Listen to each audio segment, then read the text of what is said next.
Today on the program, Renault has just unveiled a convertible, but its price might shock you.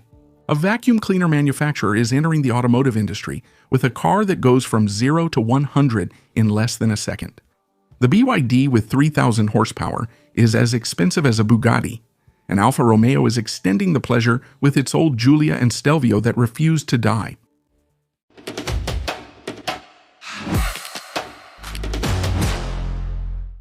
Let's talk about a rare event.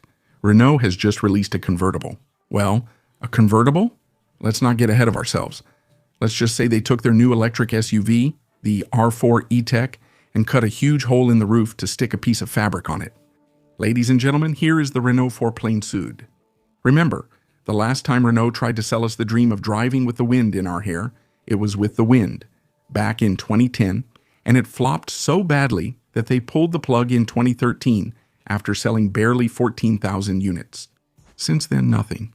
So what does this famous R4 Plein Sud have to offer us? The idea is to revive the spirit of the 1968 R4 Plein Air, that awesome beach car that had no doors, no roof, no tailgate, a real French-style buggy. Well, forget all that. The 2026 Plein Sud is much more cautious. It's a 150 horsepower urban SUV with a 52 kW battery onto which they've added a fabric sunroof measuring 92 by 80 centimeters. It's big, sure, and it opens electrically with just the push of a button, but how much does it cost? Sit down, take a deep breath, 37,290 euros, and that's the starting price before incentives for the Techno trim. If you want the iconic version, you'll have to pay 39,290 euros. But wait, that's not all, because physics is a cruel mistress. By adding this roof mechanism, the car gets heavier, and so the range drops a bit. It goes from 409 kilometers on the classic version to 392 kilometers. To be fair, Renault has made some efforts, the soundproofing has been improved, and there's a small deflector to keep your eardrums from exploding on the highway. And they've even improved the charging system in cold weather. But let's ask the real question. Who is this car for? At 37,000 euros, we're far, very far from the popular and affordable car that the 4L used to be.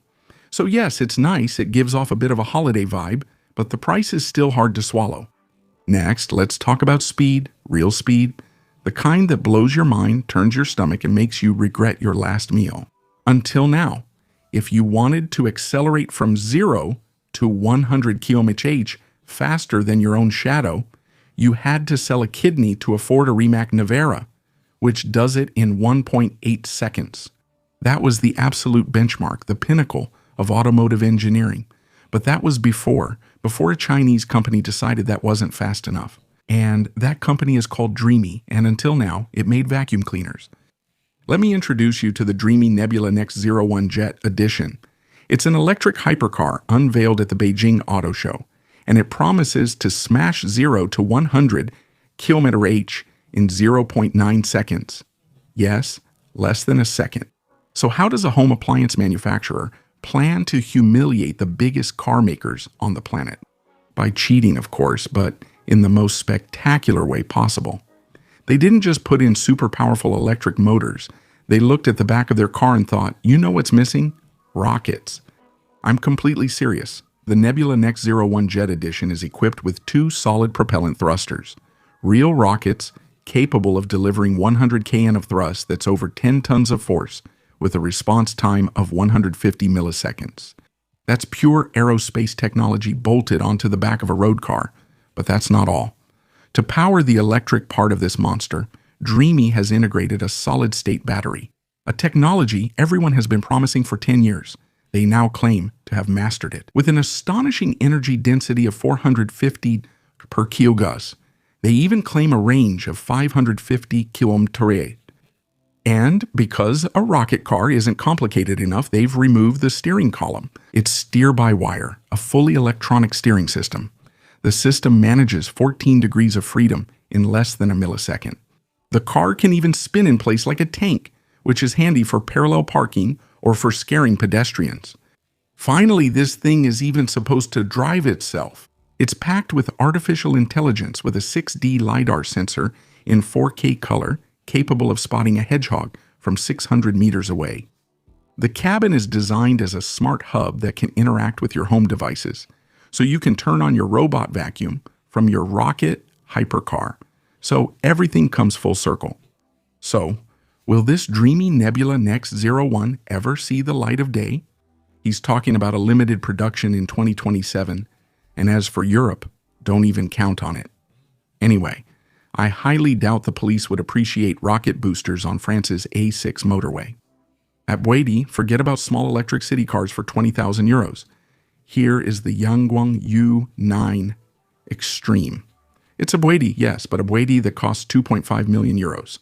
Yes, the price of a used Bugatti Chiron or a small castle in the Loire for a Chinese car. You might assume no one would pay that much for this. Yet, at the Beijing Auto Show, the brand's president personally gave keys to buyers who spent over 20 million yuan for this privilege, because they will only make 30 of them. But why such a price? Because this thing isn't a car, it's a missile. Under this aggressive bodywork hides a 1,200-volt electrical architecture and a power output beyond comprehension, over 3,000 horsepower. It's like you've strapped 3 Bugatti Veyrons together, but without the sound of the W16 engine. As for performance, they took it to the Nürburgring, that old unforgiving German circuit, and it completed a lap in 6 minutes and 59 seconds. But that's not the most shocking part. The most shocking part is what they did in a straight line.